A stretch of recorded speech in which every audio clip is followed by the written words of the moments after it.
La femme a vu le chiffre 2 sur l'écran, mais elle a menti à son petit ami en disant que c'était le 1. Le petit ami a joyeusement appuyé sur le bouton numéro 1. Mais à sa surprise, quand la porte de fer s'est ouverte, il a découvert qu'un lion en sortait. L'homme s'est enfui rapidement, terrifié, mais les chaînes à ses pieds l'ont retenu. Sous les acclamations du public, le lion a savouré un délicieux repas, tandis que la petite amie a reçu 30 millions de la part des organisateurs du jeu. C'était en fait un jeu de princesse et d'esclaves. Les 3 boutons sur scène correspondaient à 3 portes de fer. Derrière une porte se tenait une douce princesse. Derrière les 2 autres portes se trouvaient des bêtes féroces. Il suffisait d'ouvrir la porte de la princesse pour réussir à obtenir la récompense et rentrer avec la princesse. Bien que la princesse ait vu la bonne réponse sur l'écran, ce couple a prouvé que l'amour ne résiste pas à la tentation, alors que les spectateurs étaient captivés. Le deuxième concurrent, Jacques, est monté sur scène, des chaînes attachées à ses chevilles. La petite amie de Jacques était aussi enfermée derrière les portes de fer. Face à cette grande épreuve, Jacques ne pouvait que demander nerveusement la bonne réponse à sa petite amie. Après avoir jeté un coup d'œil à l'écran, elle a résolument donné la réponse, le numéro 1. Mais à ce moment-là, un homme âgé à côté s'est excité et a demandé à Jacques de rester calme,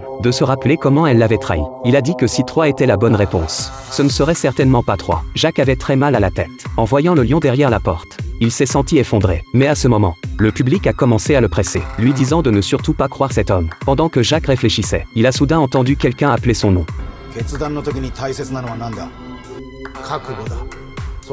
Il a vu que c'était son ancien adversaire. Jacques s'est soudain souvenu de ce qu'il lui avait dit. Quelle est la chose la plus importante aux échecs? Et l'illumination dont parlait son adversaire était clairement le bouton numéro 3. Alors Jacques a choisi de croire, et a résolument appuyé sur le numéro 3. Quand la porte s'est lentement ouverte, ce qui est apparu devant ses yeux était bien sa petite amie. La bonne réponse était effectivement le numéro 3. Jacques s'est empressé de remercier sa petite amie, mais elle a répondu que c'était les organisateurs qui lui avaient dit de faire ainsi, car ils connaissaient la relation entre elle et Jacques. Ils ont donc délibérément fait en sorte qu'elle donne la bonne réponse. Ils étaient convaincus que Jacques ne la croirait pas. Mais finalement, ils ont échoué. Quant à l'adversaire qui a aidé Jacques, c'est parce qu'il voulait aussi rejoindre l'équipe de Jacques. Avec ses 30 millions de fonds, il pourrait défier un jeu encore plus difficile. Un jeu dont la récompense s'élève à 1,3 milliard.